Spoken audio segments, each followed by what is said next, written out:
Over a year ago, I installed a transfer switch in my RV, and I'm going to be doing a review about it in this video. Welcome back to the channel. My name's Kevin, and today I'm going to be reviewing the transfer switch I installed in the RV over a year ago. Why do you need a transfer switch? Well, I'm going to share that with you in this video, where I installed it, what I use it for, and how we like it so far. I picked up a transfer switch at a bargain basement, a place where they didn't really know what it was, and I got it real cheap. It was hidden there, it wasn't there very long, so I grabbed it while I could. It's an ESCO brand Elkhart 50 amp automatic transfer switch. It's a little more overkill for my RV, but it will certainly work the way I want it. I got a hold of a technician at ESCO and asked their advice on how to wire this thing to make it work in my camper. My RV is 30 amps, and with this 50 amp setup, I needed to make sure it worked with mine. The reason why you'd want one of those in your camper or RV is to automate the process of switching over from one power source to another. Power sources could be many things.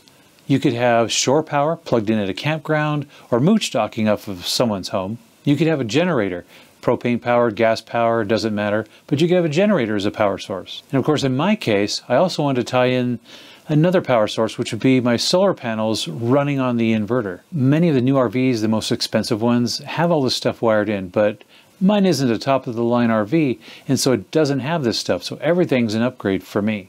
Because I have an inverter that runs off my solar panels, I want to take advantage of using that and not having to go out and flip a bunch of breakers and hook up a bunch of extension cords. I tried that the first month. I was done with that. So I wired in my inverter, and I have a separate electrical power source. Well, how do I get that into the camper? The transfer switch lets that power seamlessly switch over from one thing to the next. When I'm boondocking, I don't usually have a generator. Like me and many others, we want to use that electricity that's in the camper and all the electrical wiring. So now that you know the reason for hooking up a transfer switch to begin with, and that's to share the power sources, let's show you where I installed mine. Let's start with the inverter. I have the inverter at the front of the RV. And the reason for that is it's close to the batteries, making the DC power cords short like they should be. If you're thinking about installing a transfer switch in your RV, you have to consider quite a few things. Where the location is going to be, can you safely put this in, and will it be mechanically secure when it's installed? I chose a spot right above, directly above our converter system, where it's our whole power center, where the AC comes in from the outside, the 12 volt gets coming in, and everything happens at this box. Because when you're in an RV, the walls are real thin.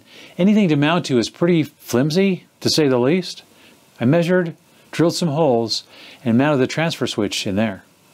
To make my installation more mechanically stable, I went down to Home Depot and picked up some 1/2-inch plywood, and I cut it down into 2 different sizes to fit the shape and dimensions of the transfer switch. I mounted one piece on the back and the other piece on the bottom. I secured both those to the existing material in the camper, and that way the transfer switch can have a solid mounting base to stay there. If you're not comfortable with working around electricity, which there's plenty of things that I'm not, hire someone to do it. Not only is it safe, it's worth the money, and it's good peace of mind to know it's done right. If you're more adventurous and you're willing to take that leap, in my particular case, it was not that bad of a deal. The distance was short. I think it was only 2 feet away from where the breakers needed to be hooked up. And the first thing I did was make sure all power was disabled. I disconnected all the hard lines from the outside, disconnected the 12 volt system and everything, just to make sure. And then on top of that, I used a meter to make sure it was all dead, and wired it the way it needed to, using the instructions that the tech support guy gave me on how to hook it up for my 30 amp service in my camper. This particular Elkhart transfer switch has a feature on it. There's a 22-second delay timer, so that if you're plugged into shore power and the power goes off, the transfer switch senses that new power source and gives you 22 seconds for that generator to come up to speed. If you ever started a generator, it takes a minute for them to get rolling, and then they're up to their idling capability. After 22 seconds, the thing fires over, and now you're running off your new power source. It's just that easy. So for me, when we want to use anything electrical, if my wife wants to use the curling iron, the hair dryer, or I want to fire up the microwave and heat something up, I hit the button on the inverter, the power is clicked on throughout the whole trailer, and we're good to go. I normally turn the inverter off when we're not using it for anything. That way it doesn't continually drain the battery. Inverters are notorious, the bigger ones, for using up power when they're not even running. They're just sitting idle. So that's it. That's why you would want a transfer switch. More specifically, you'd want an automatic transfer switch because of the convenience and the functionality. So if you're thinking about this for your RV, along with the other things that go with it, the solar panels, the inverters, the list goes on, because RVs are endless upgrade machines. Well, I hope you found this video useful or valuable to you in some way. If you did, smash that like button down below. It helps the video and it helps the channel. And of course, if you're new here, consider subscribing to get more videos like this. Thanks for watching, and we'll see you guys next time.